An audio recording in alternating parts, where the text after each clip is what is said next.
Good morning बच्चों। Class 11th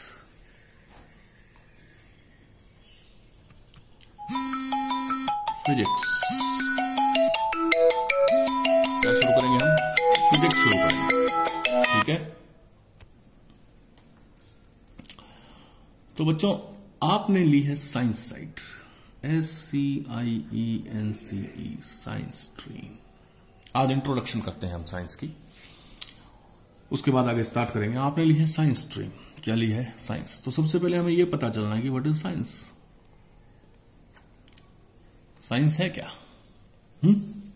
चलिए मैं आपको एक सिंपल सा एग्जांपल देता हूं। हमारे घरों में हम क्या करते हैं, SWITCH स्विच। मैं कहता हूं स्विच को ऑन करो और आपका फैन, कूलर जो भी है, कूलर, बिजली की मोटर, जो भी चीजें हैं वो चल पड़ेंगी। मैं पढ़ाता हूं आपको पहले, ठीक है। या दूसरी चीज मैं आपको पढ़ाता हूं कि जब भी कोई ऑब्जेक्ट थ्रोन अपवर्ड ऊपर फेंका है, इट विल कम डाउनवर्ड, वो लास्ट में क्या आएगा? नीचे आएगा। पहले मैंने आपको ये पढ़ाया, थ्योरी बताई। क्या बताई? थ्योरी। फिर आपने इसको किया और आप लोगों ने प्रैक्टिकल करके देखा कि क्या स्विच ऑन करने से पंखा ऑन होता है, ऑब्जेक्ट ऊपर फेंके जाए तो नीचे आते ही आते हैं हमारे पास। तो साइंस क्या है? जो किसी भी सब्जेक्ट को थ्योरेटिकली पढ़े, फिर उसको प्रैक्टिकल करके देखे। अगर प्रैक्टिकल करने से जो थ्योरी में पढ़ा है वही आया तो दैट इज साइंस। अगर हमने प्रैक्टिकल किया और जो थ्योरी में पढ़ा है उससे आंसर अलग आ गया, that will not be science. वो हमारा साइंस नहीं होगा। तो हमारे पास साइंस क्या आ गई? It is the subject which study, जो स्टडी करता है हैपनिंग का मतलब घटनाएं, happening around us theoretically as well as practically. Science वो सब्जेक्ट है जो हम जो भी काम करते हैं पहले उसको थ्योरी पढ़ते हैं, फिर उसको प्रैक्टिकल करते हैं। प्रैक्टिकल और थ्योरी अगर मैच हो गया तो दैट विल बी साइंस। अगर प्रैक्टिकल और थ्योरी मैच नहीं हुआ, थ्योरी में अलग बात बताई, प्रैक्टिकल में अलग बात आई, that will not be science. ठीक है, क्लियर? आया समझ में? तो थ्योरेटिकली और प्रैक्टिकली अगर सेम होगा हमारे पास तो that will be called science. अब नॉर्मली हमारे पास साइंस की हम 3 ब्रांचेस की बात करते हैं, फिजिक्स, केमिस्ट्री एंड बायोलॉजी। ठीक है, इसको कहते हैं हम भौतिक विज्ञान, इसको कहते हैं हम रसायन विज्ञान, इसको कहते हैं हम जीव विज्ञान कहते हैं। क्लियर? हमारे पास ये 3 ही साइंस नहीं है, हमारे पास इनके अलावा बहुत सारी साइंस है, जैसे जियोग्राफी, इसको कहते हैं भूविज्ञान, ठीक है, साइकोलॉजी, इसको कहते हैं मनोविज्ञान। क्या कहते हैं? मनोविज्ञान। मैथ्स, रुक जा एक सेकंड, मैथ्स इसको कहते हैं मैथ्स, अंक विज्ञान। तो सिर्फ ये 3 ही हम विज्ञान मान लें ऐसा नहीं है, हमारे पास और सब्जेक्ट्स भी विज्ञान के। क्लियर है? हालांकि मैथ तो इतना बड़ा विज्ञान है, इसको कहते हैं हम साइंस ऑफ ऑल साइंसेस। मतलब मैथ्स क्या है आपके पास? विज्ञानों का विज्ञान।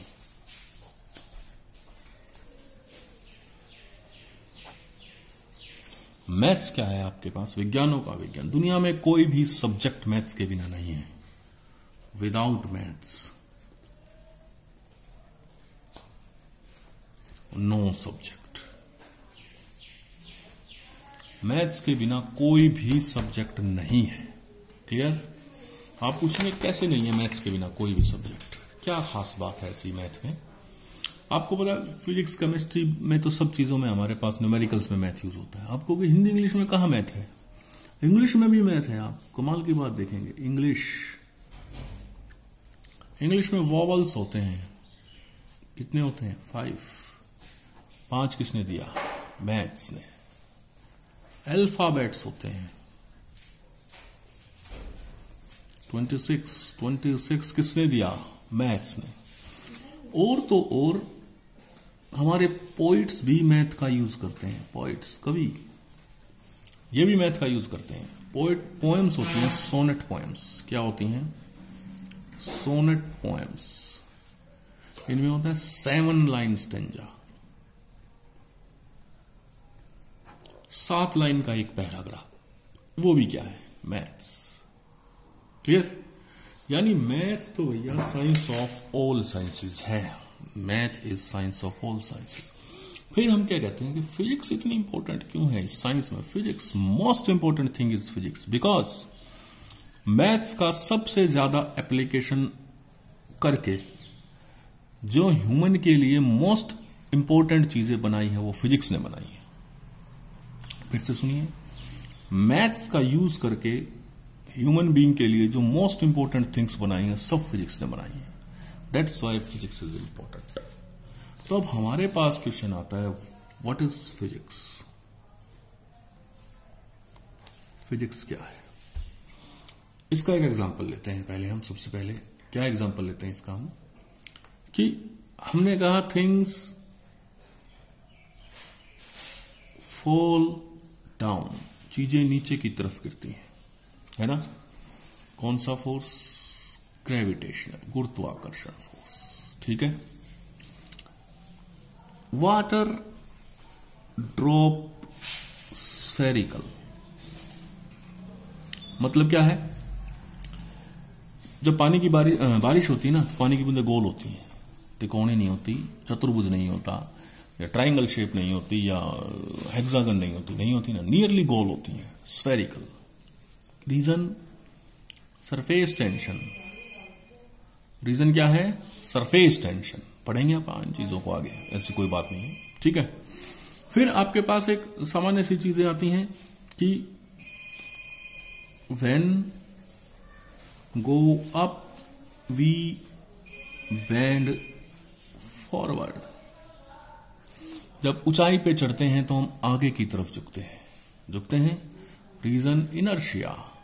ये सारी चीजें पढ़ेंगे। रीजन? इनर्शिया। यानी हमारे आसपास जो भी घटनाएं हो रही हैं, चीजें नीचे गिरती हैं, पानी की बूंदें गोल होती हैं। जब हम बस में बैठे होते हैं, एकदम से बस चल पड़े तो हम किधर जाते हैं? पीछे की तरफ। चलती बस में एकदम ब्रेक लग जाए तो हम किधर जाते हैं? आगे की तरफ जाते हैं। तो ये सारी चीजें ना, ये हमने नहीं बनाई। क्यों? ये नेचर में पहले से ही विद्यमान है। हम कह देते हैं भगवान ने बनाई, लेकिन नो, फिजिक्स साइंस भगवान नहीं कहता, साइंस कहता है नेचर, प्रकृति ने बनाई है।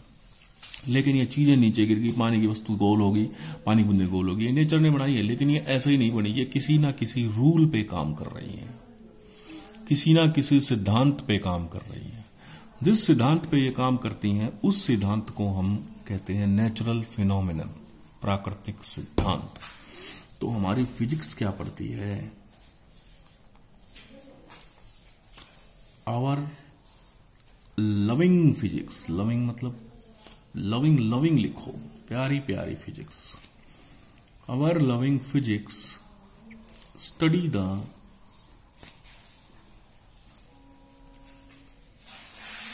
नेचर, प्रकृति एंड नेचुरल फिनोमिनन। हमारी फिजिक्स किसको पढ़ती है? नेचर, प्रकृति और प्राकृतिक सिद्धांत को पढ़ती है कि हमारे आसपास प्रकृति जो भी काम कर रही है वो किस सिद्धांत पे काम हो रहा है। That will all be studied by our physics. वो हमारी फिजिक्स के द्वारा पढ़ा जाएगा। आप आसपास नजर दौड़ा लीजिए, तारे क्यों टिमटिमा रहे हैं, सूरज क्यों छिपता है, सूरज क्यों निकलता है, आकाश नीला क्यों है, सारी चीजें कौन बताती है? फिजिक्स बताती है। सब चीजों का आंसर फिजिक्स में। हमारे आसपास जो भी काम प्राकृतिक सिद्धांत जो प्रकृति कर रही है, जिसे हम कहते हैं भगवान कर रहा है, या हम साइंस में कहते हैं प्रकृति कर रही है, वो सारे नेचर के वर्क हैं। और किस सिद्धांत पे काम कर रहे हैं, नेचुरल फिनोमिनन क्या है, किस सिद्धांत पे काम कर रहे हैं, उसको हमारी कौन पढ़ेगी? फिजिक्स पढ़ेगी। क्लियर है? बोलिए। तो हमारे पास फर्स्ट चैप्टर है फिजिक्स का। चैप्टर फर्स्ट क्या है? सबसे पहले पढ़ते हैं physical quantity. Physical quantity. Physical quantity क्या कहते हैं? Those quantity which can be easily measured are called physical quantity। अब मुझे कोई ये पूछे कि भाई मेरी हाइट कितनी है, मैं फटाक से इंच टेप लूंगा, माप दूंगा 5 फुट 10 इंच। मुझसे मेरा वजन पूछे, वेइंग मशीन पे खड़ा हो जाऊंगा, माप दूंगा कितना है मेरा वेइंग, 80 kg। अगर कोई कहे आपके कमरे की लेंथ कितनी है, मैं वही इंच टेप लूंगा, माप दूंगा 10 मीटर। चौड़ाई कितनी है, 5 मीटर। एरिया कितना है, लंबाई गुना चौड़ाई कर दूंगा। वॉल्यूम कितना है, लंबाई गुना चौड़ाई गुना ऊंचाई कर दूंगा। तो क्या हम इन चीजों को इजीली मेजर कर सकते हैं? हाँ जी, कर सकते हैं, बड़ी आसानी से माप सकते हैं इनको। तो कोई दूरी, कोई खास बात नहीं है। तो जिन भी चीजों को हम इजीली मेजर कर सकते हैं ना, माप सकते हैं, उन्हें हम फिजिकल क्वांटिटी कहते हैं। एग्जाम्पल है हमारे पास length, breadth, height, volume, area, force etcetera. बहुत सारी हैं हमारे पास, ऐसे बहुत सारी। क्लियर है? तो इनको कहते हैं फिजिकल क्वांटिटी। नेक्स्ट है आपके पास unit of physical quantity. Unit क्या है? क्लियर है? अगर मुझसे ये पूछा जाए what is mass, what is your mass, तो मैं मास बताऊंगा 80 किलोग्राम केजी। अगर कोई मुझसे पूछे कि what is the distance of Bhiwani from मुंडाल, distance of मुंडाल from Bhiwani, तो बता दूंगा भाई 28 किलोमीटर, जो भी है 28, 20, 26 जो भी किलोमीटर है ना। टाइम कितना लगता है, तो मैं बता दूंगा भाई हमको लगता है 35 मिनट। ठीक है? तो मुझे बताइए मैंने मास के लिए किलोग्राम क्यों यूज किया, डिस्टेंस के लिए किलोमीटर क्यों यूज किया, और टाइम के लिए मिनट, आवर या सेकंड क्यों यूज किया? बिकॉज इन चीजों को मापने के लिए हमने इनको सिलेक्ट किया हुआ है। मास को मापने के लिए किलोग्राम, ग्राम सिलेक्ट है, डिस्टेंस को मापने के लिए किलोमीटर, मीटर सिलेक्ट है, टाइम को मापने के लिए मिनट, सेकंड, आवर सिलेक्ट है। यही है। क्लियर? तो ये इनकी क्या हो गई? यूनिट। ऐसे इन सब की लेंथ की अलग, ब्रेड्थ की अलग, हाइट की अलग, वॉल्यूम की अलग, एरिया की अलग, फोर्स की अलग, सबकी अलग अलग यूनिट है। तो यूनिट की डेफिनेशन क्या हुई है? Unit is the chosen, chosen का मतलब सिलेक्ट कर रखा है, जो चूज कर रखा है। स्टैंडर्ड, स्टैंडर्ड का मतलब पर्टिकुलर, एक स्पेशल, जैसे मास के लिए किलोग्राम स्टैंडर्ड है ये। फोर क्या करने के लिए?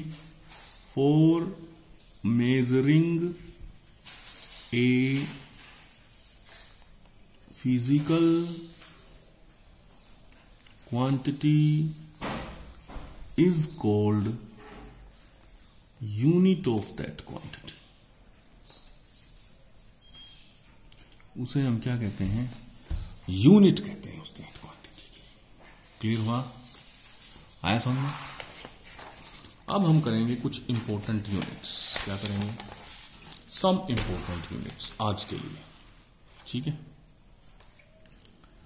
सम इंपॉर्टेंट यूनिट। सबसे पहले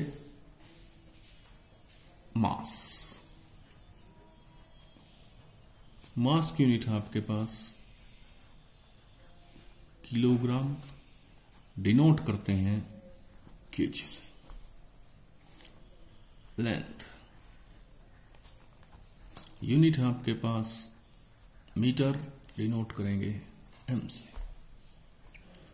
टाइम यूनिट है आपके पास सेकंड, डिनोट करेंगे SEC। ये यूनिट्स हैं, ये क्वांटिटी, फिजिकल क्वांटिटी। ठीक है, क्लियर? मास की किलोग्राम, लेंथ की मीटर, टाइम की सेकंड। उसके बाद है आपके पास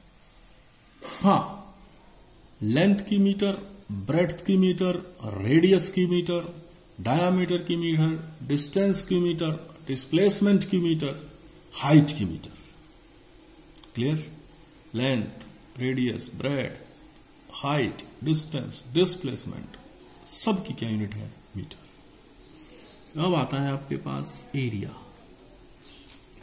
एरिया का फॉर्मूला, अब फॉर्मूला लिखो, L into B into H, length into breadth into height. Length की यूनिट मीटर, ब्रेड्थ की मीटर, हाइट की मीटर, टोटल क्या आएगी आपके पास? Metre cube. क्लियर? इसके बाद आओ आप वॉल्यूम, वॉल्यूम की volume, length into breadth into height, metre into metre into metre, length की मीटर, ब्रेड्थ की मीटर, हाइट की मीटर, मीटर क्यूब। उसके बाद आएगा आपके पास एरिया, ये उल्टा हो गया, sorry. Length into breadth is equal to metre into metre is equal to metre square. Clear है? आया समझ में? इसके बाद आएगा आपके पास वेलोसिटी। वेलोसिटी को लिखते हैं वेग। चाल, पहले फॉर्मूला लिखिए, चाल बराबर दूरी बटा समय, डिस्टेंस बटा टाइम। डिस्टेंस की यूनिट मीटर, ठीक है, ये ले ली। टाइम की यूनिट सेकंड, ऊपर जाएगा ये आएगा मीटर सेकंड -1, इसको पढ़ते हैं आप मीटर पर सेकंड। क्या पढ़ते हैं? मीटर पर सेकंड। वेलोसिटी के बाद आता है एक्सेलरेशन। अभी कुछ नई चीजें आएंगी आपके लिए, उनको पढ़ते रहो बस, धीरे धीरे इन सब का एक एक चैप्टर आएगा हमारे पास। एक्सेलरेशन होता है त्वरण। त्वरण का फॉर्मूला वेलोसिटी बटा टाइम। वेलोसिटी का ये रहा अपने पास, यहां से उठाएंगे, मीटर सेकंड -1 बटा टाइम सेकंड। ऊपर जाएगा ये आएगा मीटर सेकंड -2, ठीक है। इसको पढ़ेंगे मीटर पर सेकंड स्क्वायर। इसको क्या पढ़ेंगे? मीटर पर सेकंड स्क्वायर। क्लियर? इसके बाद है आपके पास फोर्स। फोर्स का फॉर्मूला मास गुणा एक्सेलरेशन। ये फॉर्मूले भी आपको याद होने चाहिए, और क्या याद होना चाहिए आपका? यूनिट भी याद होनी चाहिए आपको इसकी। मास की किलोग्राम, एक्सेलरेशन की ये निकाली अपन, मीटर सेकंड -2, मीटर सेकंड -2, ये आ गया किलोग्राम मीटर सेकंड -2। एक साइंटिस्ट की याद में इसको हम कह देते हैं न्यूटन। क्या कह देते हैं?